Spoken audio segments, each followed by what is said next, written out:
Hey YouTube land, it's Tychonders here doing another Tychonders' travel toy reviews, and this time I'm reviewing the other figure I got from the Power Rangers Legacy or Lightning Collection, which is the bad guy villain himself, Lord Zedd. So before I get on about the figure, I'm just going to bring the box in quickly.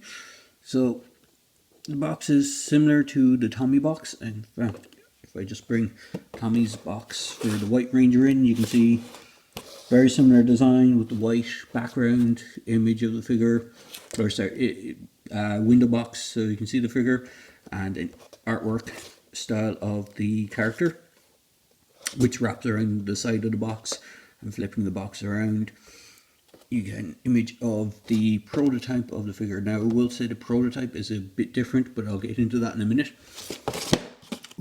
And then you got another image of the figure on the opposite side, all the legal mumbo jumbo on the bottom, and back to the box itself.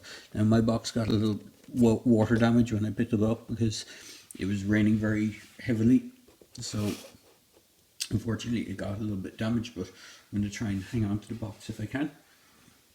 So for accessories, he's a bit lighter than Tommy was with his accessories. So aside from the figure itself, which is a fantastic figure and a fantastic sculpt, you get a lightning effect. You get this grenade thing, which I believe is for when you throw it at the monsters to make them grow. I'm not sure if that's focusing in on it, but it's a little grenade, silver. It's done in all silver. You get two alternate hands, one closed fist, another grasping hand. And then the figure comes with another grasping hand and a more, this is a more open grasping hand and a hand that's designed to hold onto his staff. And of course he comes with the Lord Zedd staff. Now the one thing I will point out, which is a little bit of a disappointment, is if I flip the box around again, you might just be able to make out that the stuff that they used in the prototype is actually more silver. It looks like it was painted with the same kind of paint deco as the grenade thing, so they just went for a grey, dull grey plastic for the actual finished thing, so it's a bit of a shame. I think it would have been cooler if it had got the paint apps on it. For the lightning stuff, it just opens up on one side, and you can kind of wrap it around it however you want. It does take a little bit of finagling to get it to lock in onto any bits. I don't think there's a specific way for it to go. You can get it to lock onto the top of the staff, but thankfully you don't have to have it on the staff if you don't want it. I don't ever remember the lightning coming out of the staff like that on the show. Well, I could be wrong, it's been a while since I've seen it. It does fit his hand quite nicely, and it's quite a tight grip. It is designed to fit his right hand only. The other alternate left hand is a closed fist. You can get some two-handed poses. The only thing is the alternative right and the standard left is actually more open, so it's a bit of a looser grip. But with that open grip, he does hold the grenade piece very nicely. Right, you can do it in several different poses. You can have him looking at it, or you can have him about to throw it. He has some great articulation, which I'll get into in a second. Now the other thing about the figure is the prototype is a lot more brighter red, and looks like you can see a lot more of the detailing of the muscle on him. It's a little bit more washed out on the figure, but it's not too bad. It is what it is.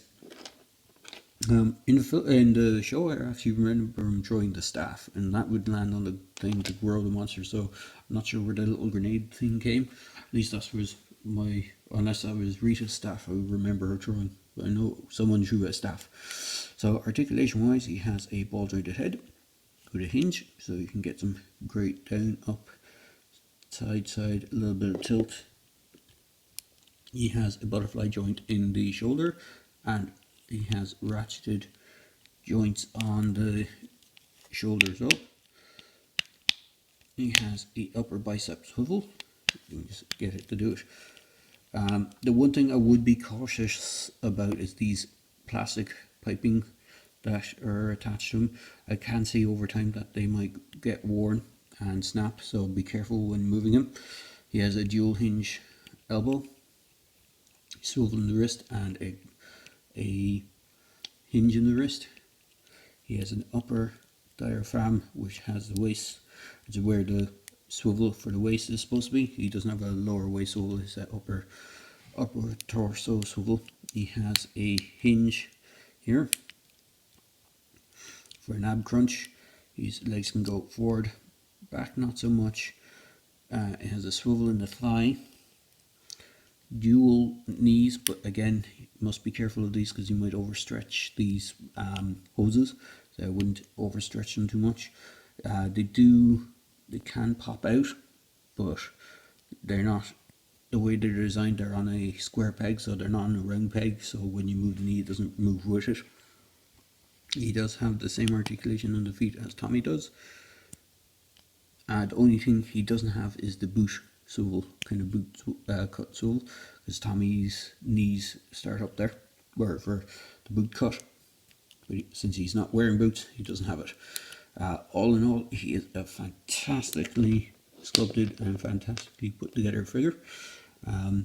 He is in scale with the 6-inch Marvel Legends line, so you could have him threatening Marvel Legends figures if you didn't have him. Don't have any other Rangers to go with. I could easily see him taking on stuff like X-Men, or even being on the shelf with X-Men, or being on the shelf with Star Wars figures. So he's quite cool. To swap out the hands, you just, again, be careful with the hoses. You just twist, pop the hand out of the peg, and put in the hand that you want. Again, it has the grip hand, and this grip hand should be able to hold on to the little grenade. It's not as wide a grip on this hand as it is on the other hand, but I just prefer to have the whatchamacallit on him, the staff grip hand. So if I just pop that back in, hopefully I caught all that on camera. I'm trying a little bit of a weird angle, but he's a fantastic figure. And then, just for size comparison, I'm going to just bring him in. Here is Tommy, the White Ranger, next to him,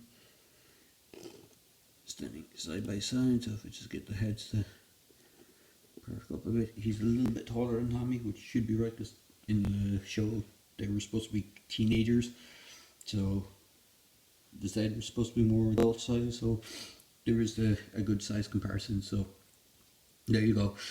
All in all, very good figure. My only gripe is he's very hard to find, and as said, the staff would have been nicer with the silver paint apps more than what we got with just the plain plastic. But other than that, I think he's a fantastic sculpt. He does have peg holes in his feet, and you can see the brain detailing on his head. If I just bring it into shot, said peg holes are on the feet. And all in all, really good figure. So I do recommend picking him up if you can find him. Try and find him for a reasonable price, because he does tend to be a bit overpriced at the moment, especially with some of the kind of eBay sellers and stuff like that, third-party sellers. They seem to be jacking up the price on him. He should be about $20, but I've seen him, like I paid $45 for mine, so they seem to be going for $45 and even higher. So shop around is probably the best way to say it. So there you go, guys, quick video review for Lord Zedd from Power Rangers. He's a fantastic figure. I do recommend picking him up if you're a fan of the show.